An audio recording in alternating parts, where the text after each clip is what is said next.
经受创伤的经历时，可能需要大量的时间和努力来治愈，并继续向前。有时，即使我们认为终于没事了，创伤仍然会以我们没意识到的方式阴魂不散，在某些情况下会留下心理创伤。心理保健护士斯蒂芬妮 ·A.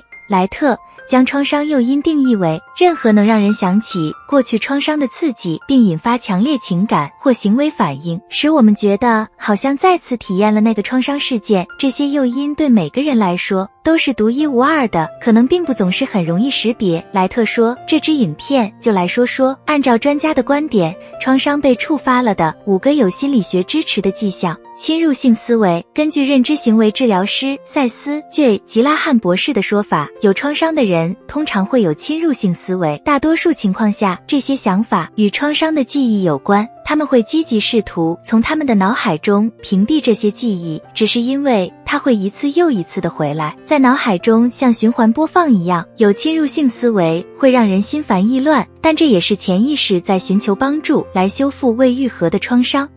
噩梦、失眠。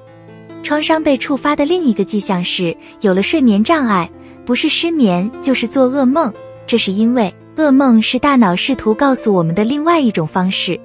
我们仍然在受到过去创伤的伤害，直到完全翻篇，可能会在梦中再次经历创伤。当我们的潜意识主导时，可能难以入睡。神经心理学家米歇尔·卡尔博士如是说。情绪爆发。除了前面提到的这些认知影响外，还有些严重创伤的实实在在的表现，比如难以调节自己的情绪。按照吉拉汉博士的说法，强烈恐惧、焦虑和愤怒情绪是对创伤的常见反应。有时这些情绪会如此强烈，以至于可能导致紧张情绪爆发，比如心烦意乱，甚至为点小事儿就对别人发火。经历过创伤的人，也可能在创伤诱因事件结束后很长一段时间内变得更加易怒和不安，但可能并不总是知道为什么。如果大家觉得这支影片很有帮助，请点赞并订阅我们的频道。那么继续下一点。过度警觉。当某些事情触发创伤时，比如一个不舒服的情况或和自己爱的人冲突，可能会开始不断感到警惕和过度警觉。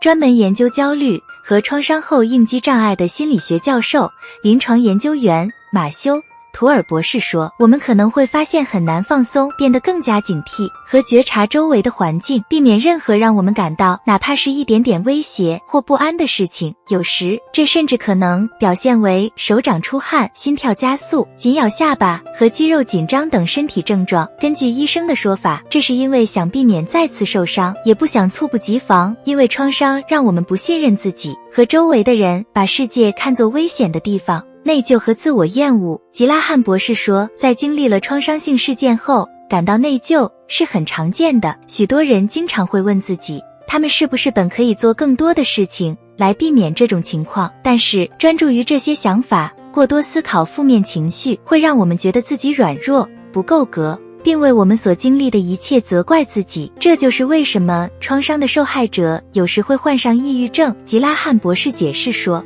因为如果情感创伤会损害我们的自尊，就像大多数与创伤有关的信念一样，事后往往会对自己更加对过去的创伤感到不必要的内疚和自我掩饰。这是不合适的自我保护努力，以避免未来的创伤经历，并试图理解过去发生在我们身上的事。那么大家对这支影片有何看法？对别人对自己做过的事和哪一点有共鸣吗？重要的是要记住，尽管创伤会以持久和反复出现的方式对我们产生负面影响，但仍然有希望克服它，治愈它给我们留下的创伤。创伤知情护理可以有助于过上更快乐、更充实的生活，而不受过去创伤的束缚。所以不要犹豫，找个人谈谈，或者请心理健康专家帮忙。一如既往，我的小伙伴，记住你很重要。下支影片不见不散。